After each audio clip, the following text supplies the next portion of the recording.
Welcome to Glorious Botafogo, number one source of Botafogo news in English. Yesterday, on Saturday, Botafogo beat Vasco da Gama by 2-1 away from home at the legendary São Januário Stadium, where they were celebrating Roberto Dinamite, which is one of the greatest Brazilian footballers of all time, the greatest footballer in the history of Vasco da Gama. So a lot of respect there for Dinamite. But Vasco wanted to play games before the match started. Well, guess what? You can't really taunt like that and celebrate a victory ahead of time, because sometimes you get punished, and that's what happened with Vasco yesterday. They got punished. They tried to joke around and call victory before the match even started. Well, guess what? Botafogo beat Vasco 2-1 goals by Vijalba, his first goal with a really nice header, and then Matheus Martins with a rocket, with a cannon from outside the 18, about 20 yards out, 21 yards out, and just zero chance for Leo Jardim, Vasco's goalkeeper. There was nothing he could have done to save the ball. No keeper could have saved that. So very good goal, very good game. That was the last game that interim coach Rodrigo Belão was in charge of, because starting next Thursday, when Botafogo plays Caracas in the Sul-Americana Cup, Franklin Carvalho will be ahead of the squad. Then he'll be responsible. I heard Matheus Martins talk about Franklin Carvalho after the Vasco da Gama match, spoke very well of the coach. He said he was excited to have the coach there. So we'll see. I think it will be interesting, to say the less. Let's see how everything plays out. Happy Easter, by the way, if you see these little Easter eggs right here. My wife was getting them for the kids. It is Easter Sunday. So it's a good Sunday to eat some food and celebrate with family. Maybe perhaps some seafood, some bacalhau there to celebrate the victory over the Vasco. And if you don't know what that means, Vasco's a team known for having Portuguese ties. Portuguese eat a lot of bacalhau, which is a type of fish. It's a cod. So whenever we beat Vasco, it's a little joke that we say, we're going to eat lots of cod today to celebrate. But then again, they chose to celebrate early. It's their own fault, and the little tifo that says Botafogo is the biggest victim of Vasco da Gama and this and that, which is true. But if you're going to make those kind of jokes, you got to back it up at the end of the day. And guess what?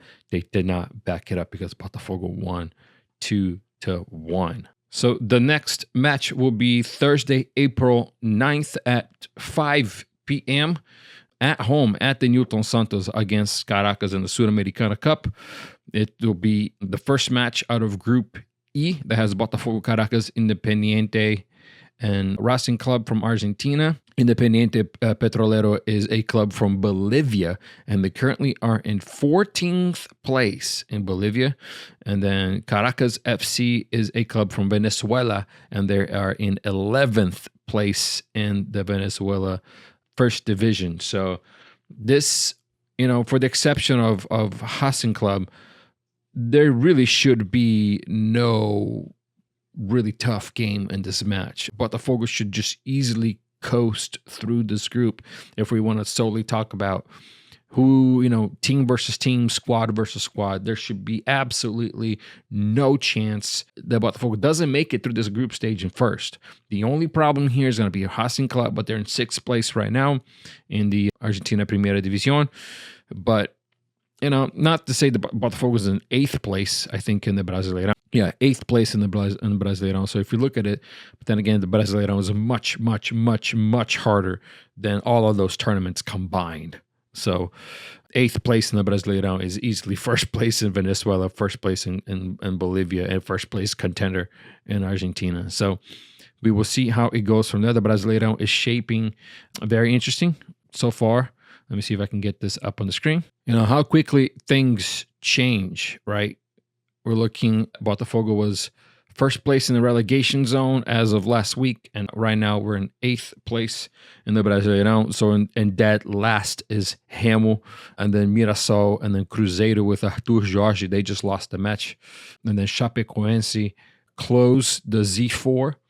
And then we got Internacional, Corinthians, Santos, Vitória, Bragantino close the dead man, the zone that goes nowhere.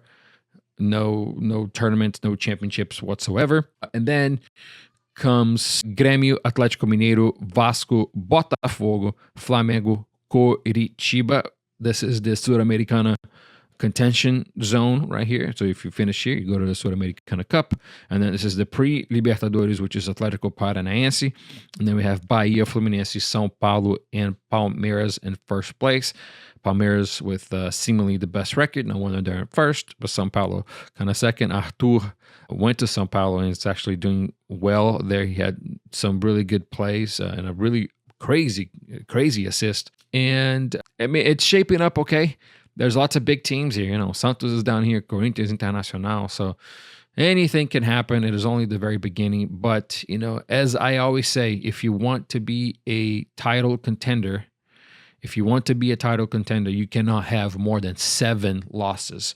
So right now we are, you know, deep into the Brasileirão, 10 matches played for a few teams, 8 matches, 9 matches, and out of 9, Botafogo lost 5.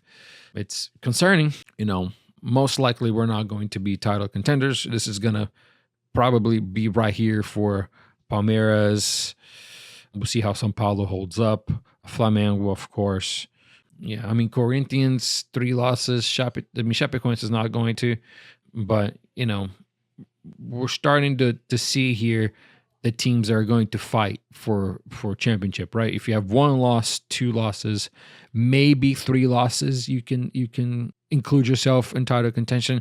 But if 5 fixtures from now, you lose all 5, you're done, right? So 5 losses for Botafogo, no draws in the Brasileirão. So it's either you win or you lose, and then 4 wins. So we'll see how it goes from here. There's lots of matches to be played. There's lots of time, but we could easily just, you know, fight to be here. I think, you know, 3rd place to about 10th is where we should be fighting.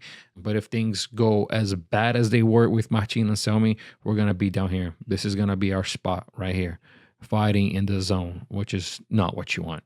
So hopefully Franklin Carvalho can put this team back on track, and who knows, maybe we can pull a 2013 and do 16, 15 matches without losing, and out of those 12 straight wins, you know, then everything changes. So who knows? If you got here so far, please like, please subscribe. I appreciate all the support. Enjoy the holiday with your families, and I'll see you on the next one, which should be Thursday after the match.